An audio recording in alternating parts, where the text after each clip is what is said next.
for like, I think, $129 off of Amazon.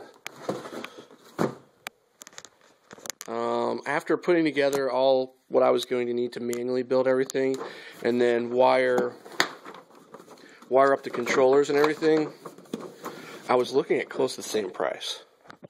So I wanted to keep this Mame machine pretty cheap. Oh wow, that feels great. Sorry, I'm using a phone. That feels awesome. I mean, it feels like the real arcade. So, and this thing's nice and heavy. So when I build my cabinet, I'm going to go ahead and use this on like a flat surface on the front of my cabinet, and hopefully it'll do the trick.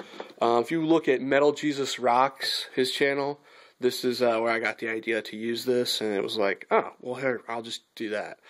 So anyway, this is the controller, and right now I'm working on an old PC. It's about a 7-year-old PC with a AMD processor in it, dual core. Hopefully it'll do the job, and I don't have to upgrade it too much. I think it's like 2.5 gigahertz, and I'm trying to get HyperSpin working on it, and it's been quite a challenge. Again, I'm not that bright, so that's probably the reason. So I'm trying to get HyperSpin to work with some SNES, some Mame, and hopefully some other emulators. And so we'll see how it goes. But I'll go ahead and end this part of the video, and then it'll phase into something. This is the X Arcade in action, getting a little testing with some Rampage. This is the disc that came with it, and it's got a few classic games from Midway on it. Rampage is one of them, so it's really cool.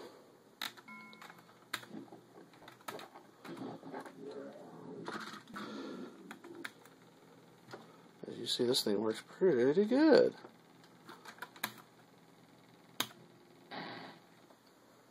So this is this will be a multi-part video for the X Arcade and the Mame construction.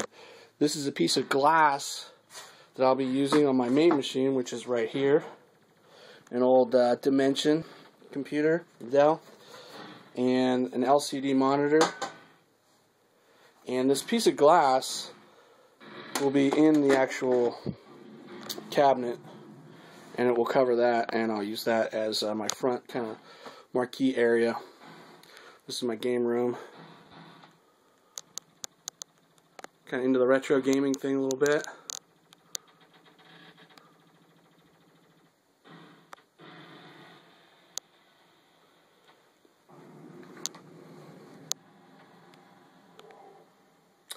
So anyway, that's going to be the Mame computer. Right now I'm setting up everything for HyperSpin, and as you see, I am renaming files, which is going to be hard to see, especially with this glass in front. So I'm going through the XML in HyperSpin. Each emulator has one of these, and you go through it, and you've got to make sure that your names for your ROMs match up for your actual XML. So the names have to match up perfectly. So you have to go through. In my case, I have to rename them all to this format to work, because all mine, like U is for USA. So in the HyperSpin, it's labeled as as USA. So anyway, going through and renaming, I'm in the B's. I gotta get to the Z's. And again, I'm using ROMs that I currently own and things like this. So you want to be legit and legal, but anyhow, I'm a big retro game fan. I like collecting. It's a lot of fun. Playing is fun too, but I want to set up a Mame cabinet for my family in the basement, so if people come over, my friends and family, want to drink beer, hang out, instead of having to come into the game room, they can just rock and roll right there on this. So this will be a multi-part video. This is part 1 of the Technolocaust Mame build. Cabinet build. Alright guys, well, also, soon to come, more videos of this watch. It's still ticking. But we're going to do some more torture tests. I was actually thinking about running it over. So, anyhow, see ya.